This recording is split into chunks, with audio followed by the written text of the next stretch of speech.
देश में सबसे बड़ा एक समुदाय कमीशन निकाय कुछ भी कह लो जिसमें सच में पढ़े लिखे लोग ही आते हैं, उसी का नाम है यूपीएससी। हमारे देश में यूनियन पब्लिक सर्विस कमीशन हमें पता भी नहीं था। किसने बना के दिया था? ये अंग्रेज़ों ने। और अंग्रेज़ों ने कैसे दिया था वो हम जानते हैं, अपने फ़ायदे के लिए। अब ध्यान से सुन लो, इसका बेस सुन लोगे तो कुछ नहीं है, 2 पेज की कहानी है। Union public service commission actual में 1926 में बना, लेकिन इससे पहले 1919 में गवर्नमेंट ऑफ इंडिया नाम से एक्ट आते थे अलग अलग आदमियों के नाम पे। मॉन्टेग्यू, चेम्सफोर्ड, सुधार में कहा गया था एक कमीशन ऐसा बनाया जाए जो देश के प्रशासन को संभाले, इस तरह के लोगों की नियुक्ति करे। तो गवर्नमेंट ऑफ इंडिया एक्ट 1919 के तहत इसका गठन किया गया था 1926 में जाके, पर तब तक ये अंग्रेजों के अधीन था। 1926 क्योंकि अंग्रेजों का ही राज चल रहा था, अभी हिल्टन कमीशन तुम पढ़ रहे थे। इसके बाद 19 ये लगा लो 50 आते आते हमने वो किताब लिख के तैयार कर ही ली थी। कौन सी किताब? संविधान। उसमें हमने भाग 14 में मेंशन कर लिया था कि भाई 315 से लेके 323 तक कि हम ऐसे ऐसे यूपीएससी और एसपीएससी बनाएंगे जिसका काम होगा यूनियन लेवल पे काम करना, और स्टेट लेवल पे पब्लिक सर्विस कमीशन बनाएंगे। ये सब इसमें लिख दिया था। तो इसलिए 1950 में जब ये किताब लागू की तो आपने मान लिया कि हमने इसको संवैधानिक दर्जा दिया कि भैया अब के बाद यूपीएससी संवैधानिक है। इसका किताब में भी वर्णन है, इसका भाग भी है, इसके आर्टिकल भी है।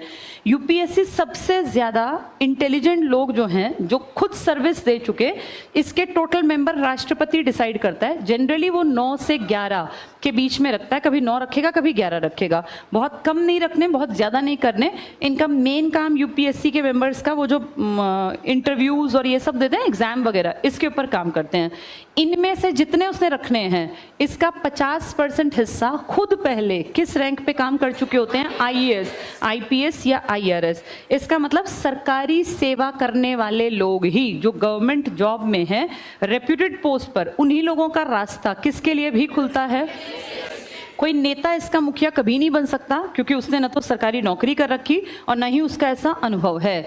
तो यूपीएससी में ये मान के चलें कि पढ़े लिखे लोगों का गढ़ है ये। इनका मेन काम एग्जाम कंडक्ट करना, और एग्जाम कंडक्ट करने के साथ साथ किसकी उन्नति करनी है, किसकी, जैसे ना जॉब में जब आप जाते हैं तो आपको आगे भाई एक रैंक हायर, इस तरह के रिकमेंडेशन ये देता है।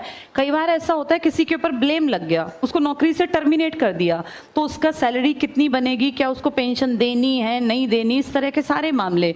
या किसी का मेडिकल खर्चे को रीइंबर्स कराना है। जब मेडिकल खर्चा होता है ना, तो बहुत लोगों को इलाज यहाँ नहीं मिला, मान लो किसी ने रिकमेंड किया कि आप अमेरिका जाके इलाज कराओ, वो इसी का मेंबर था, या यूपीएससी में कोई आईएएस रैंक पर था, तो बाहर गया तो उसके 2-4 करोड़ रुपए लग गए, तो वापस आया, फिर मेडिकल के लिए अपना रीइंबर्समेंट की एप्लीकेशन डाली जाती है कि जी मैं गवर्नमेंट एम्प्लॉई हूँ, इस तरीके से मेरा इतना पैसा आया, इतना प्रतिशत आप देंगे, सरकार देगी। तो उन सब पे ये विचार करता है कि ठीक मांगा है, कहीं कोई झूठी एप्लीकेशन तो नहीं लगा दी, एक्स्ट्रा फालतू के खर्चे तो नहीं कर दिए। ये सब काम यूपीएससी का है।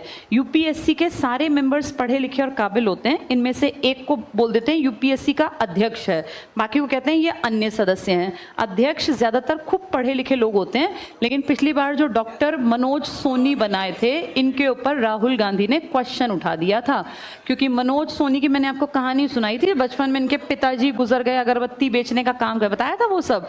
तो इनके ऊपर क्वेश्चन उठा कि भाई ये किस बेसिस पर। वैसे ये यंगेस्ट इनके नाम रिकॉर्ड हैं, और ये कॉलेज में ये बन गए थे बड़े रैंक पर, ये चांसलर वांसलर, 40-42 साल, प्रोफेसर तो छोटी बात है, ये चांसलर बन गए थे। कुछ लोगों ने कहा इनका संबंध क्योंकि बीजेपी से रहा है, आरएसएस से रहा है, तो इसलिए इन लोगों ने इसको अपने नाम का फायदा दिया। ऐसा कहने के कारण स्टार्टिंग में ये परमानेंट नहीं किए थे, इनको रखा था कि ठीक है ये एक्टिंग है, लेकिन फिर ये बातें कुछ दिन उभर के क्या होता है, दब जाती हैं। 2-4 महीने बाद कौन पूछता है क्या हुआ।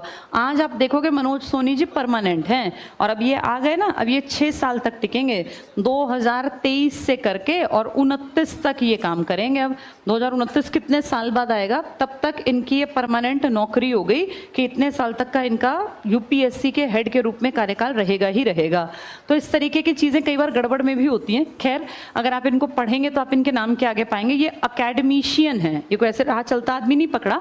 इनका अकेडमिक्स में अच्छा रिकॉर्ड रहा है, पढ़े लिखे थे, कॉलेज में बहुत यंग एज में यूनिवर्सिटी के वीसी बन गए थे, वाइस चांसलर। शायद इंडिया में यंगेस्ट वीसी में इन्हीं का नाम आता है 40-42 साल में, अदरवाइज 50-50, 60-60 साल लग जाते हैं। इसके अलावा यूपीएससी में क्वेश्चन बन सकता है ये काम किस लेवल पे करेगा, केंद्र पर। जैसे केंद्र में काम करता है ऐसे हर स्टेट में भी है, SPSC, state public service commission.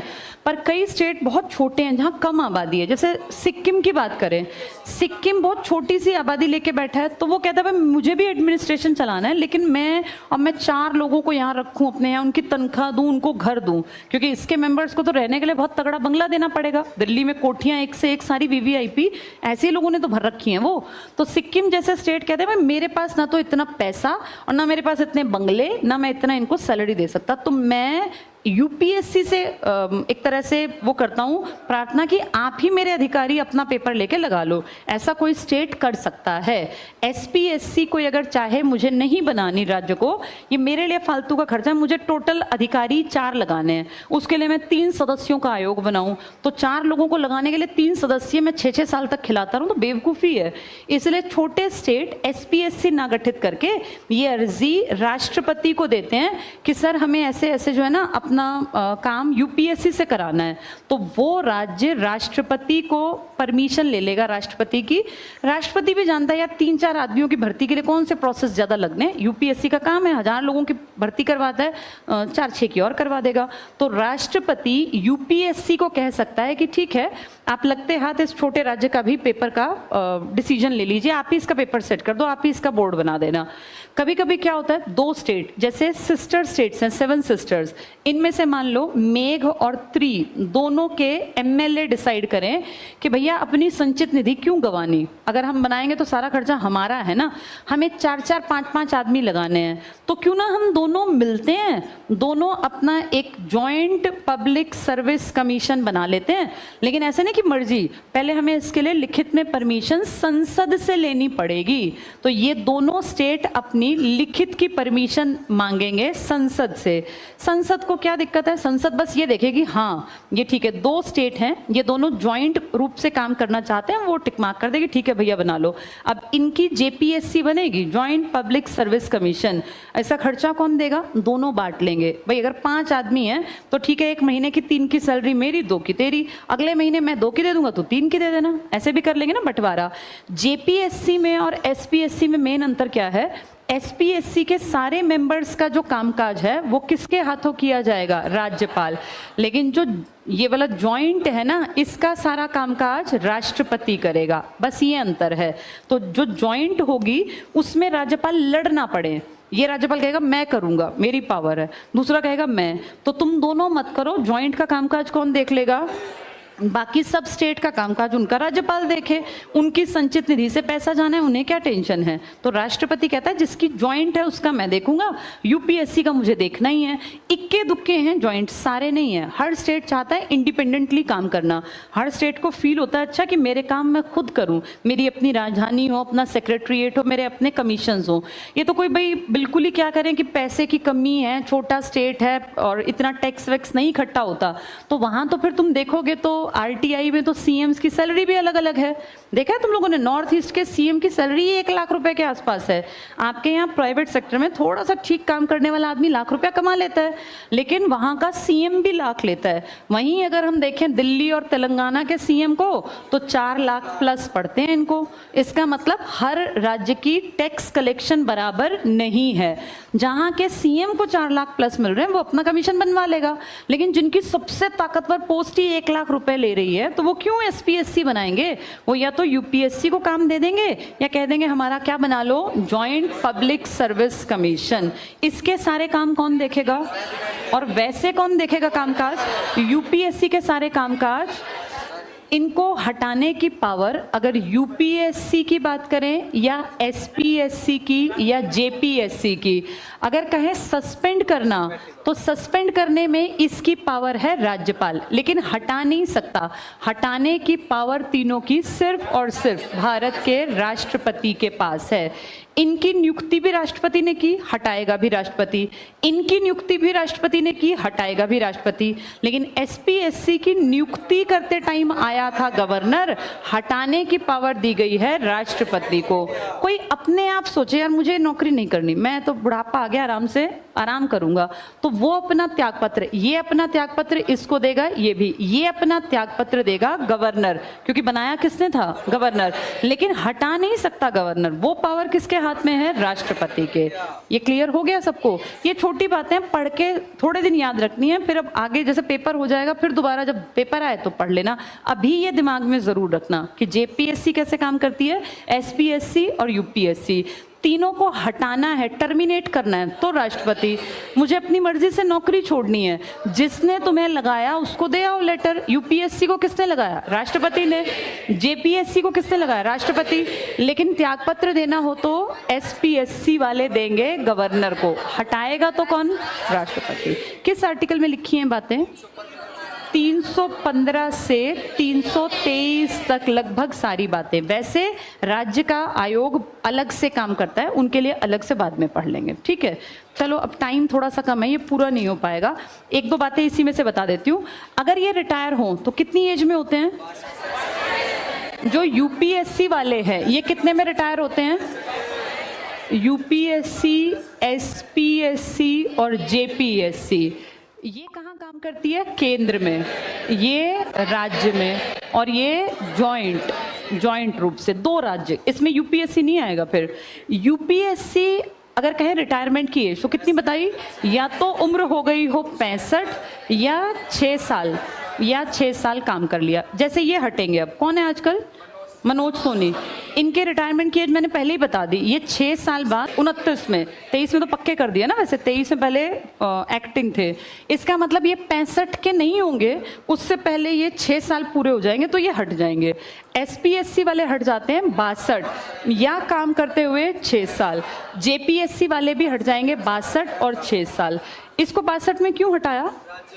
क्योंकि ये है तो राज्य का ही ना भाई, काम तो राज्य, अदरवाइज ये कहेंगे हम बेवकूफ होंगे, हम भी जॉइंट बना लेते हैं, हम भी दो इकट्ठे होके हम भी 65 तक बैठेंगे। इसको माना जाता है ये है स्टेट ही, बस 2 स्टेट 3 स्टेट इकट्ठे हैं। यूपीएससी वाला एक तो होता है अध्यक्ष प्लस बाकी होते हैं अदर, ऐसे इसमें 1 प्लस अदर, इसमें भी 1 प्लस अदर, उसको तो यही मान लो, बस उसके नाम के आगे जॉइंट लिखा है। अब जब ये आदमी रिटायर होगा 65 साल में तो ये क्या काम कर सकता है? ये कोई काम नहीं कर सकता। इसको सरकारी किसी भी नौकरी पे नहीं रखना, क्योंकि इसको हम मान लेते हैं चीफ जस्टिस ऑफ इंडिया की तरह। वो भी तो बस एनएचआरसी का हेड बना था, बाकी कोई काम नहीं किया। अगर ये रिटायर हो गए, अब जैसे ये मनोज सोनी के नीचे बहुत सारे लोग काम कर रहे हैं जो शायद 62 साल के होंगे, उनके 6 साल पूरे हट गए, तो वो क्या करेंगे? वो एक ऑप्शन और रखेंगे। ये जो नीचे वाले हैं ना, ये अपने से ऊपर के रैंक पे जाने की कोशिश करेंगे। कौन है ये? एक यूपीएससी का अध्यक्ष। अब किसी की मान लो जॉब इसमें आ गई थी जब वो 52-53 साल का था, 6 साल बाद वो कितने का हो गया? 60 का या 59 का। उसके पास 5 साल बचे हैं, तो सोचेगा यार 5 साल पड़े हैं, क्यों ना मैं यूपीएससी का हेड ही बन जाऊं। इसके लिए करना क्या है? मैंने 10 साल नौकरी कर रखी है, और अगर राष्ट्रपति की नज़र मुझ पे पड़ गई, मैं किसी कारण से मैं फेमस हूं, तो मुझे बना देगा यूपीएससी का हेड। इन अदर्स को नीचे माना जाता है, इसलिए नीचे से ऊपर जाने का ऑप्शन खोला गया कि ये देश की बेइज्जती नहीं है, ये प्राकृतिक न्याय है, आदमी नीचे से आगे की तरफ जा सकता है। अब इनको देखें, ये रिटायर हो गया एक, तो ये क्या करेगा? ये यूपीएससी का अदर बन सकता है। कैसे बनेगा? ये 62 में रिटायर हुआ ना, कितने साल हैं इसके पास? 3 साल, भाई 65 तक काम, तो ये यहाँ से यहाँ जा सकता है, क्योंकि ये पोस्ट बराबरी की होती हैं। जैसे सुप्रीम कोर्ट और हाई कोर्ट के जज याद करो, सीजेआई के नीचे वाला हाई कोर्ट के ऊपर वाले के बराबर था, सैलरी भी बराबर थी ना। यहाँ भी ऐसा ही है, अगर कोई यूपीएससी के अदर्स में से हट गया तो वो जा सकता है, ये इसकी बात करें, ये यहाँ से हट गया तो यहाँ जा सकता है। और अगर अच्छा कामकाज है, इसका नाम है, तो फिर ये यहाँ से यहाँ भी जा सकता है। इसका मतलब इसके लिए दो रास्ते खोल दिए, यूपीएससी का या तो मेंबर बन जा या चेयरमैन बन जा, अध्यक्ष बन जा। अब ये अदर हटा तो, अगर ये अदर हटता है तो इससे ऊपर यहाँ भी जा सकता है। ये उस जहां से हटेगा ना वहां नहीं जाएगा। हाई कोर्ट के याद करो जजेस, कितने हाई कोर्ट थे? 25 ना। एक जगह से जो हटता था वो वहां काम नहीं करता था, लेकिन वो 24 हाई कोर्ट्स में अपना काम कर सकता था। पढ़ा था ना हमने। सेम इसको, जो किसी स्टेट से, मान लो हरियाणा कैडर से कोई रिटायर हुआ, हरियाणा के एरिया से, तो वो हरियाणा में काम नहीं करेगा, लेकिन वो यूपी पीसीएस या किसी ज्वाइंट में या यूपीएससी में मेंबर बन सकता है। इस अदर को सेम जगह काम नहीं करना, लेकिन बाकी सब में ये आगे जा सकता है। इसके लिए तो ढेर रास्ते खुले हैं। क्या ये पॉइंट समझ में आ गया? क्या ये आदमी जिस स्टेट से हटेगा उस स्टेट में अदर के रूप में काम कर सकता है? नहीं। ऊपर से नीचे की तरफ प्राकृतिक न्याय गलत होगा। क्या ये आदमी कहीं भी काम कर सकता है? ये आदमी कहाँ जा सकते हैं? हाँ, अगर मान लो यूपीएससी में ना इनका नंबर बने तो क्या ये एसपीएससी के हेड बन सकते हैं? हाँ, बराबरी पर है, वहां जा सकते हैं। ये तो दोनों बराबर है ना। क्या ये अदर किसी एसपीएससी का अदर बन सकता है? नहीं, वो फिर नीचे माना जाएगा। सबसे ज्यादा रास्ते किसके खोल रखे हैं? एसपीएससी के अदर्स के। कहाँ कहाँ जा सकता है ये? जहां से रिटायर हुआ उसके अलावा अन्य एसपीएससी का अध्यक्ष, मेंबर नहीं बनेगा, वहां मेंबर नहीं बनाते क्योंकि वहां से तो हट गया। अध्यक्ष या यूपीएससी का सदस्य और अध्यक्ष, ये कहाँ जा सकता है? या तो अपने से ऊपर यूपीएससी में, या फिर बराबरी पे एसपीएससी का हेड बनेगा, नीचे वाले पे नहीं जाएगा।